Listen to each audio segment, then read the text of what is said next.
Hi, my name's Al Condalucci. I'm the CEO of UCP Class in Pittsburgh. I am so delighted to have this opportunity to share some ideas with you on a webinar series sponsored by Shiva here in the Pittsburgh, greater Pittsburgh area. 4 years of providing services and supports to men, women, and children with all types of disabilities. We've involved in a whole variety of different programs and services and approaches. Today, I want to talk with you about what I have found and discovered and really feel my entire experience base be the most mental, essential to the work we do and to the ultimate success of people with significant disabilities. That's the concept of social capital.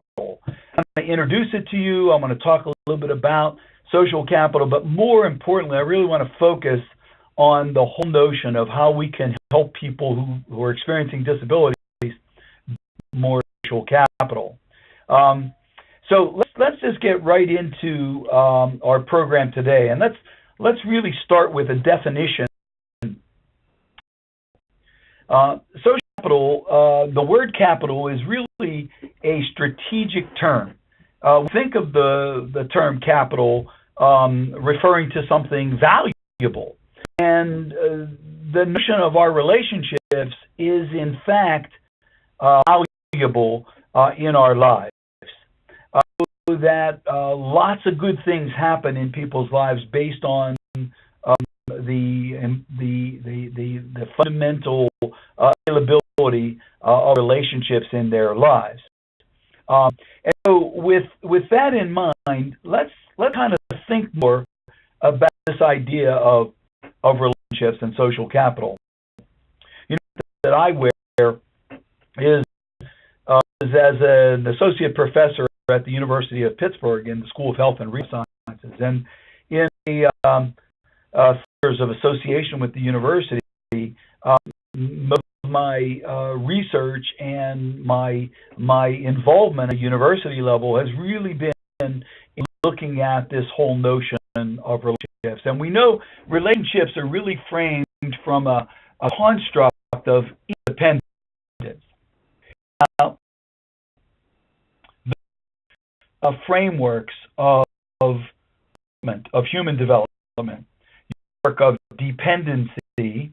When children are born, when babies are born, they're the most dependent creatures, and they need other people in order to survive. The next fundamental level of development is independence. And when people, in many cases, when kids, themselves, and to be able to experiment and do things on their own. But the most mature level of development is the paradigm of interdependence. And this is a notion that really suggests that we're not fully dependent, nor are we fully independent. We are people who blend both strengths and weaknesses, and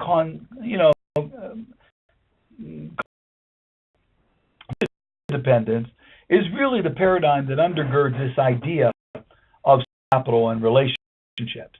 Now, to understand social capital, we have to think about how powerful it really is in our lives. And the way to do that is using this magic wand question that I ask. The most important things in life, what are the highest quality life indicators? This question is, if you could things for yourself or somebody that you love, what would you wish for? The best way to think about this is when you had your first child and you looked into that little baby's eyes. What were you looking for? What were you wishing for? What do you want to happen in his lives? And about this question that way, three things that rise to the top. In fact, what sociologists have found in every culture, in any community, in any nation, when they ask this question, these things rise to the top. These three highest quality of life indicators. And think real long and hard about how important these three things are in people that you love and care about. But what I want you to think about is that research shows very clearly now, over the past 40 years, sociological research, that health and life are related to our relationships, the relationships that we have in our lives. The more you have in your life, the happier, the healthier you are, and the live. Study after study shows that. Really powerful, because these three things are the most important things in life. And with relationships, you literally position yourself to achieve them or get closer to them. But there's really more in the database of social capital. We know that social capital is also related to pro-social behaviors. You can see now on your screen, there are some things that really make certain societies, certain communities, certain groups of people better. And here they are: tolerance, honesty, kindness, compassion. These things actually make a community, a family, a society better. And what we know is that when people build relationships, they treat each other more this way. They're more tolerant, they're more kind, they're more compassionate with each other. We also know that social capital actually does things as well, not just happiness, but it does tangible things like literally creating the backdrop for people to get jobs, for people to be able to engage in their community, for people to get the things that they need to receive those very, very fundamental things that make life worthwhile. And in fact, relationships literally help people become psychologically stable. Now, these are really, really powerful, and they're all byproducts or the capital that you gain from this in your life. One of the things that, as a disability advocate, been clear to me is many people that we've served, and in my entire 44 years in the field, when I think about other people that we've supported and what happened in life, I'm really convinced that many, many people with significant disabilities are more socially isolated or have less social capital than is typical in society. And really think more about this and begin to engage it. And one of the notion of, if social capital is so powerful, if people with disabilities have less social capital, then people who have disabilities have less entree to the good in life. And so the resources that social capital brings is one of the fundamental reasons why social capital is powerful and so potent. I'll give you a quote now from Dr. Robert Putnam. Putnam is a Harvard sociologist. He's one of the foremost authorities on social capital. He's a disability specialist. He's not interested in disability. He's really just interested in society. But he makes this statement in the book Bowling Alone, which I found profound and provocative. If you belong to no community or no group of people, you decide to join one, you cut your risk of dying in half over the next year. Putnam and all the studies that he's done know that when people are connected, they're safer, they're longer. If people are disconnected, if they're isolated, they're at risk of dying. Now, think about relationships. There are three major domains in relationships. And if you look at this slide, you'll see these three major domains. I'd like you to think about these like a pie, like a circular object, right? And the outermost ring of that pie is the ring of acquaintances relationship. They are people you know, you see and know in your various communities, in your neighborhood and your, in family. You don't do much with them. You know them, they know you, and that's a good thing. Value to that. A little closer inside the pie, now we get into the ring of friendships. These are people you do things with.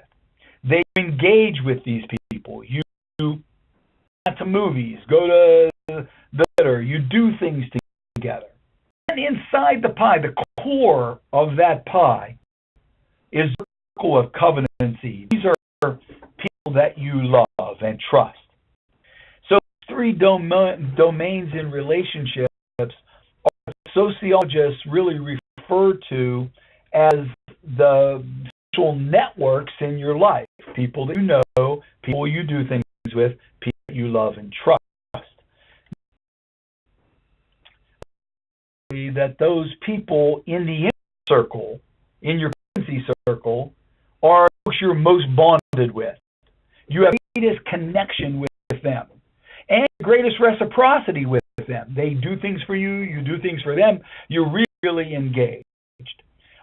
The people in the outer circle are the ones that you have some potential bridging connections with. You have something in common with every one of those people in your relationship circle. Now, bridging relationships are exactly like the term says. They create this bridge to connectedness. So what you often think about when you meet somebody new, you fish for what you have in common.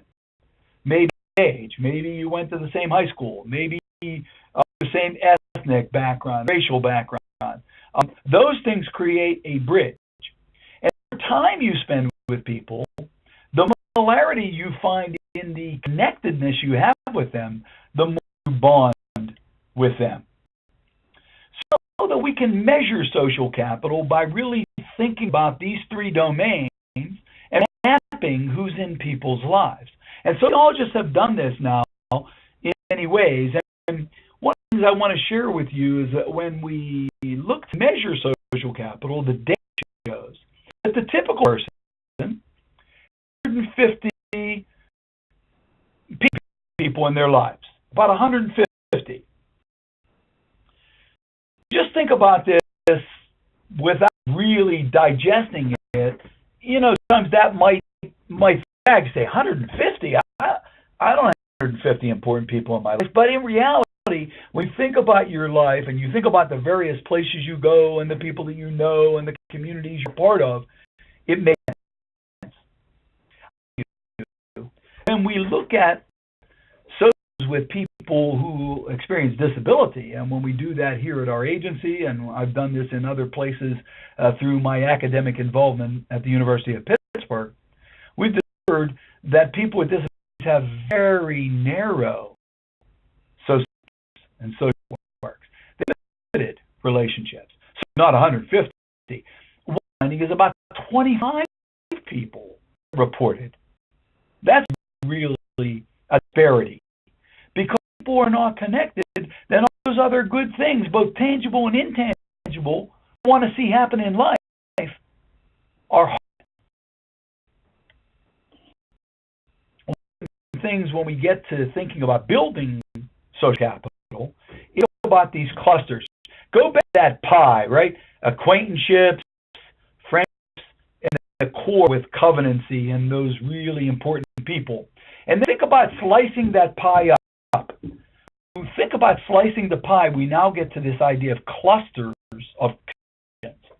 And if you look at these various clusters, you'll see opportunities in build relationships. Most of us have families, and that's the first step in relationships. In neighborhoods, and the first step for potential relationships. We're involved in religious communities, or we go to school, or go to work, or we are part of a club or a group or association, or we belong to a party or some group.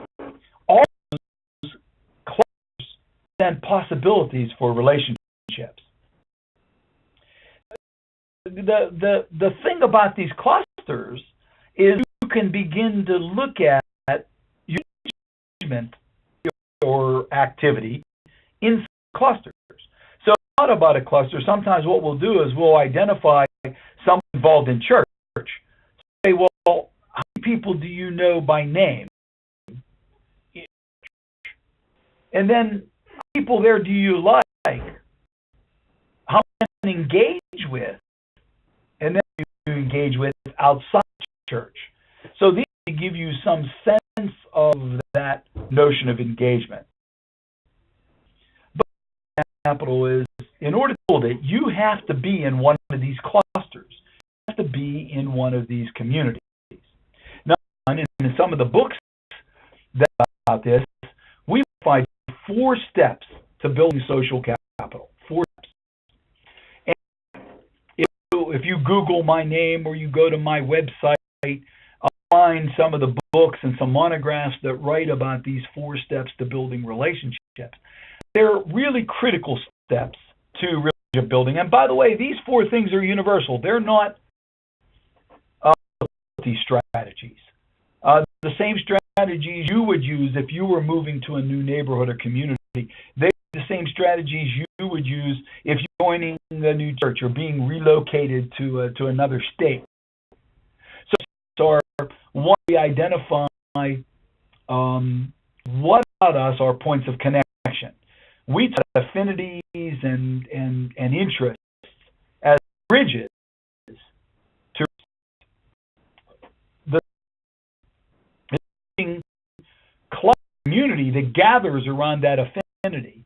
The third step is to understand what's expected. Now, when we do this in our agency, when we do this programmatically, the third step is really to help coach people, to help prepare them for what they might experience when they go to the church or when they get involved in the club.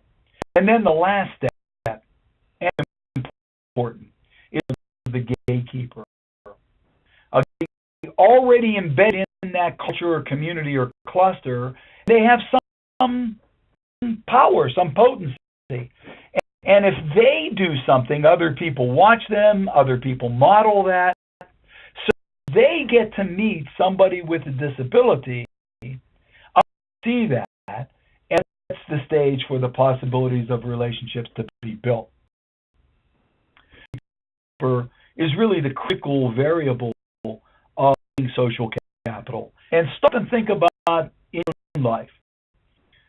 If you're working now, for example, when you first started your job, somebody oriented you to the job. That was probably your gatekeeper. You moved into a neighborhood, somebody might have come over to your house and maybe brought a cake or welcomed you to the neighborhood. They were a gatekeeper. They already lived there. They already sort of opened up to you. So the gatekeeper is somebody who's natural in the community, but influence. If you're seen with somebody new, there's a construct and a concept this image juxtaposition. Image juxtaposition is who's positive is somebody who's new. What happens is the new person's value starts to go up just on value of the gatekeeper. Let me give a little example. I mentioned before that I've written some books about all this, right?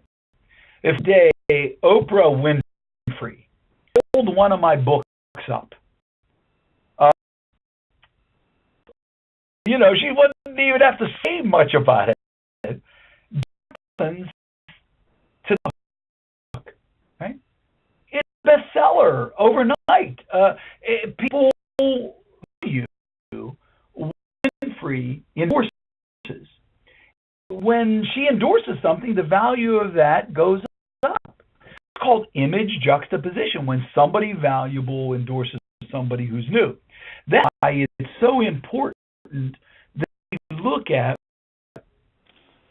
herds of people with disabilities together all the time, because all of those folks are oftentimes devalued. They're not as valuable in a culture. So consequently, cousin Carol, who has Down syndrome, is seen with someone who doesn't have a disability and is valued in the community. The image of her goes up. people who see her with somebody of value. Right? That's image juxtaposition. The magic of community is when similarities that we have begin to override differences, and it's the fundamental start point of building relationships. Because when people start to fish for building a relationship, they don't look at what makes them different from one another. They look at what makes them similar to each other. Similarities connect. Differences can often repel. Differences can create greater hurdles. For us, as we think about this as a family member or a professional in the field, is that if we can find something that Carol Condalucci likes, would like to know more about, has some passion about, and we can find a place in the greater community,